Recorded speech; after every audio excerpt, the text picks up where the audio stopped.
दिल्ली नगर निगम में 15 साल से काबिज बीजेपी की सत्ता उखड़ गई है। बीजेपी निगम में विपक्ष में पहुंच गई है, जबकि आम आदमी पार्टी को बहुमत मिल गया है। लेकिन आपकी चिंता भी बढ़ी हुई दिख रही है। दरअसल करीब 3 साल पहले हुए विधानसभा चुनावों की तुलना में आपका वोट शेयर 12% तक लुढ़क गया है। आपको करीब 42% वोट मिला है, बीजेपी को 39 और कांग्रेस को 12% वोट मिला है। आपको बहुमत के आंकड़े से 8 सीटें ज्यादा मिली हैं। दिल्ली के तीनों निगमों के एकीकरण के बाद निगम की 250 सीटों पर पहली बार चुनाव कराया गया था।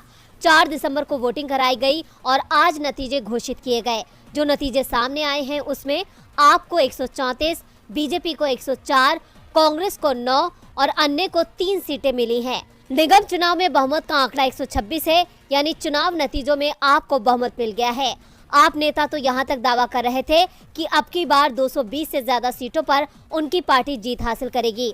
नतीजों में बीजेपी की बड़ी हार दिख रही है, लेकिन पार्टी नेता अभी भी निगम की सत्ता पर कब्जे के दावे कर रहे हैं।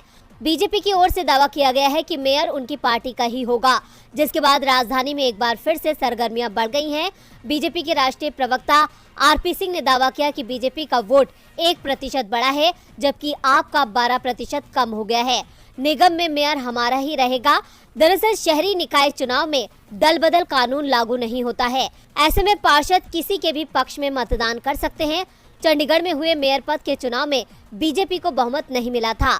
आप सबसे बड़ी पार्टी बनी थी, लेकिन पार्षदों की क्रॉस वोटिंग के चलते मेयर पद पर बीजेपी का उम्मीदवार चुनाव जीत गया। 500 और 1000 के नोटों को लेकर एक बार फिर चर्चाएं शुरू हो गई हैं। ये चर्चाएं उस वक्त शुरू हुई जब देश की सर्वोच्च अदालत में नोटबंदी को लेकर याचिकाएं दाखिल की गईं। आज इन याचिकाओं को लेकर सुप्रीम कोर्ट में सुनवाई पूरी हो गई है। सुप्रीम कोर्ट ने आज केंद्र सरकार और भारतीय रिजर्व बैंक को 1000 रुपए और 500 रुपए के पुराने नोटों को बंद करने के सरकार के 2016 के फैसले से जुड़े सभी रिकॉर्ड को पेश करने का निर्देश दिया है। नोटबंदी को चुनौती देने वाली सभी याचिकाओं पर सुप्रीम कोर्ट में सुनवाई पूरी हो चुकी है। सुप्रीम कोर्ट ने इस मामले पर अपना फैसला सुरक्षित रखा है। सुप्रीम कोर्ट की संविधान पीठ ने दोनों पक्षों से शनिवार तक लिखित जवाब मांगा है। सुप्रीम कोर्ट ने केंद्र सरकार और आरबीआई से कहा कि वो नोटबंदी के इस फैसले से जुड़े सभी रिकॉर्ड को सीलबंद कवर में दे।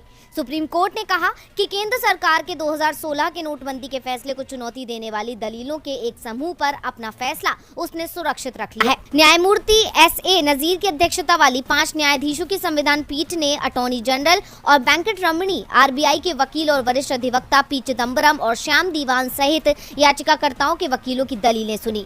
न्यायमूर्ति एस.ए. नजीर की अध्यक्षता वाली संविधान पीठ में न्यायमूर्ति बी.आर. गवई, न्यायमूर्ति ए.एस. बोपन्ना, न्यायमूर्ति वी. रामा सुब्रमण्यम और न्यायमूर्ति बी.वी. नागरत्ना शामिल हैं। संविधान पीठ ने कहा कि मामले की सुनवाई पूरी हो गई, फैसला सुरक्षित रखा गया है।